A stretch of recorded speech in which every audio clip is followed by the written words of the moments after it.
Hello guys, and welcome back to this new video. Today we are going to talk about prostitution and things we might not know or might not have had the chance to actually understand or familiarize ourselves with regarding prostitution. So let's start immediately. First of all, there's a theory out there that says that prostitution has a biological basis. So the theory goes as follows. There are chimpanzees and some female chimpanzees, they actually like men that, yes, are strong and that they can mate with. But among those, particularly, they prefer those chimpanzees who are able to provide for them as well, because the idea is they're gonna have little ones, and of course the mother cannot take care of the little ones and go hunting and provide for herself, and therefore it's important that the male contributes as well. And what has been seen is that, of course, during the period, throughout the whole period of actually raising the little ones, the mother doesn't go and hunt or doesn't go and search for food, because the food, especially little fruits and delicious other things, are provided by the male. So in that sense, there's a form of balance that gets stricken out while she's raising the child or while she's pregnant. But what happens is also that the female chimpanzees likes to have those types of food also when she is not pregnant. I feel that is very important. It's a way of spoiling that the male chimpanzee and pampering that the male chimpanzee has, and can reassure in that sense, can demonstrate and show the love that he has for the female chimpanzee, Now, what is here the biological basis for prostitution is this idea that because the female wants the male to provide her food, to provide her with food, even when she's not raising little ones anymore or the litter anymore, then that would constitute a form of prostitution. However, I'm not sure how really we can appreciate this theory, in the sense that chimpanzees are very different. There are many different types of chimpanzees. They all have different behaviors, and behaviors are allegedly a way of adapting to the environment, a way of coexisting, so that what happens eventually is that they all have a certain role within a small society, right? And so we might also think that part of those behaviors are actually, that have been developed in order to address certain needs that certain chimpanzees have, so that some chimpanzees will receive food, other chimpanzees will receive, sex, and that's like a fair exchange or something along those lines. Anyway, there's a biological basis, or at least a theory for it, but I'd like to know what you guys think, so please go ahead and comment below, and we'll go ahead and talk about human prostitution. The idea that scientists and historians have put forward is an idea that families and the concept of family probably started with agriculture, because before agriculture, before private property, there weren't really families. There were like small tribes, and the system in which a small tribe would work was completely different, meaning the couple was kind of a couple like for 6-7 years, and then by that time the kids would go under the control of the members of the rest of the members of the tribe, because they didn't need any more a parental figure to take care of them. And so after 6-7 years, men would go back probably hunting. You know, it's more likely, you know, that men started earlier, and then women started after 6-7 years after they took care of their kids. But after 6-7 years, the couple would get dismantled just naturally, you know, within the process, and kids would go under the control of the other members of the tribe, and then women were hunters as well. And so they would go ahead and try, you know, to mate with somebody else. But with the establishment of a private property, with the concept of private property and the concept of borders, of course, that comes with it, it is easy to imagine that that led to different formation or structural changes within the concept of family. And so the monogamous couple began to exist on earth. Now, when there were widows, women that were sterile, and also you know, widows without protection, or other unprotected social categories, those categories, if women especially, would go ahead and prostitute themselves. Of course, here there's to mention the fact that prostitution has also a sacred and religious root, because there are some cults where prostitution was actually considered in a very positive light, and you know, that was starting from the ancient Egyptians. We do know that there's a different understanding of sex. Sex is perceived as sacred because our energies, and especially like inner energies, that get liberated, but there's a particular use that can direct those energies towards enlightenment, for instance. Anyway, that's a different story, so probably we're gonna have a different video talking about sacred prostitution. But when prostitution was not sacred, it was simply widows, sterile women, and slaves that they were trying to survive. And in order to do that, they would provide for the needs of certain men, and they would prostitute themselves using their bodies in order to get food or whatever they needed. Now, that is pretty much the origins of prostitution. But what do we actually know about prostitution? What sources do we have? And what you know, are the accounts about prostitutions that we can you know, admit as scientific proof? So we're gonna start from ancient Greece. And in ancient Greece, Solon, who was a ruler, specifically the ruler of in the 6th century, we know that under his administration we had pornai. Now, pornai is a technical term, the proper term that would describe public brothels. And in there you could find slaves belonging to a guardian.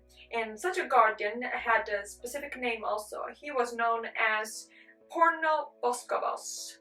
And of course, Pornoboskopos had to pay a person in the administration, and he was known with the term pornotelones, right? So the concept of prostitution, pornography also comes exactly from, or the etymology of the term pornography comes exactly from ancient Greek, where you had pornai, the guardians called Pornoboskopos, and the person in the administration, he would receive money from, you know, he would receive money from letting the guardian have or run his ring of prostitutes. And so there's a form of exploitation that, as we have just seen, can be traced back to the institution of pornai in ancient Greece. Also, we have to say that those women had sandals, had like very open sort of slippers, and beneath there was written somehow the term akoluti, which means follow me, and so that was the sign that they were actually you know, like low-level sort of prostitutes. I'm saying low level, not to be disparaging or anything, but because we can actually differentiate between these slaves that belonged to the guardian from what are high-level prostitutes, so basically what we nowadays would call probably escorts, and they were much more educated. We do know that Socrates used to visit Aspasia, and we also know that some of those high-level prostitutes would attend the school of Epicurus, right? And they were known with the term etere. Now, likewise, in Rome, we have kind of a mirroring situation because we have high-level prostitutes, and those are called meretrix, right? And meretrix is a national term that has been translated in languages coming from Latin, as well as a very fancy term to say or to individuate prostitute. So there were meretrix, but then there were also a bunch of other categories that would identify more low prostitutes, right? So the first that we have to discuss about were called lupe. Now, lupe refers to the animal that is wolf.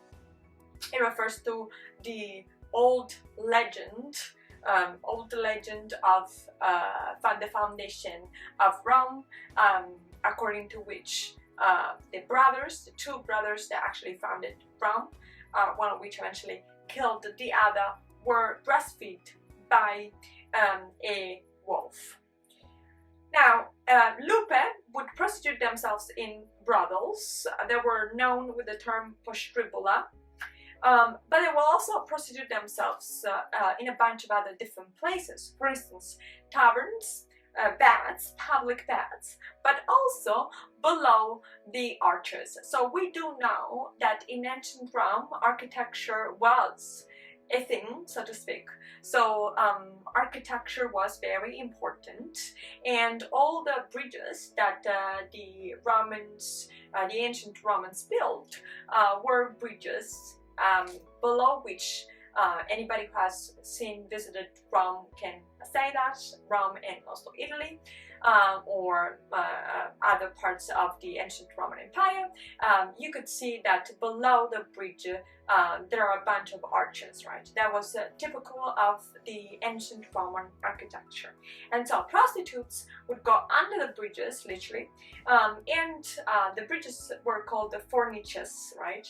And now this has to do with something very specific. I'm saying this because one of the terms, for instance, in Italian, to prostitute themselves or to have sex in a way that is that has a negative connotation, that has a dirty connotation, is fornicare, and that in English is to fornicate, right? So we go from fornices to fornicate, and so to prostituting oneself, right? So that's the etymology of it, right? And postribulas, but also these other places, were all populated by sailors, soldiers, craftsmen, slaves in general. So prostitutes belonging to a low social standing, they were propriety of a so-called leno. Exactly like in ancient Greece, you would have a guardian who took the name of Pornoposkopos. Here in ancient Rome, you had the so-called leno. But prostitution in ancient Rome was much more acclaimed, applauded, at least for a certain period of time. To actually have sort of severe punishments or some form of punishments at all, we have to wait, because originally you had a judge that would control prostitution in Greece and a judge that would control prostitution in Rome as well. Paradoxically, we have to wait for Caligula, the one of the many crazy emperors of ancient Rome, to actually get a tax on prostitutes and a tax on prostitution. By the way, Caligula himself had founded a brothel at his own court, right? In his home court. But he also taxed prostitutes with a tax known as vecticle that was later abolished by Septimius Severus.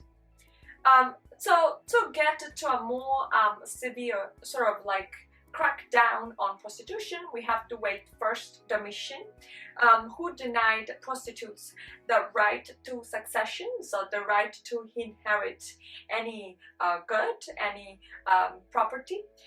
We have to wait until Theodosius, who had the places where the lupi would prostitute themselves shut down, and also would impose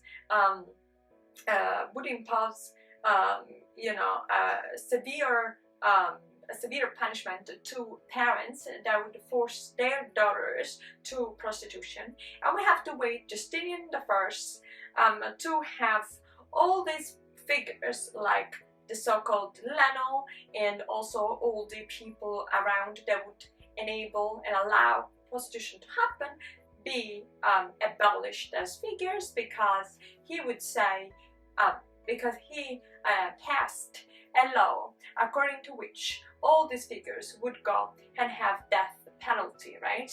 And so all the guardians and people, enablers of the prostitution would die immediately when anybody would find out about their existence, right? So the pimps, in other words, and their role was severely punished already under Justinian I.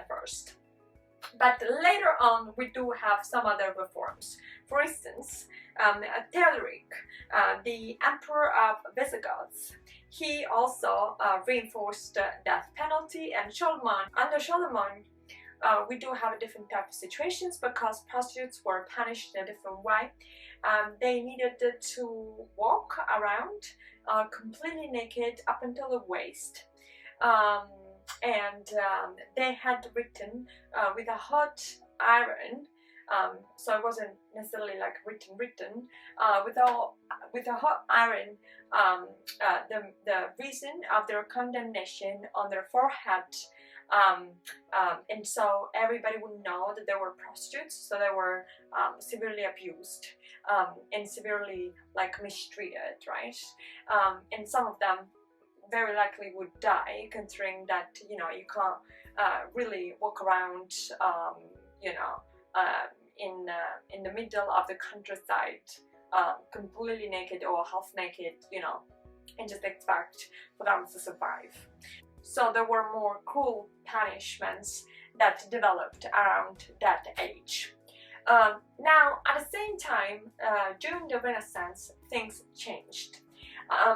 We're not gonna delve so much into it, but we do know that there were more meretricious honeste, and those were very well-educated people that would populate the courts of the different lords, especially when you had, for instance, in Italy or other countries like city-states. So like Florence was city-states, Rome was some sort of like city-state, and so on and so forth, right? So all the courts were populated by these women that were very educated, very well educated.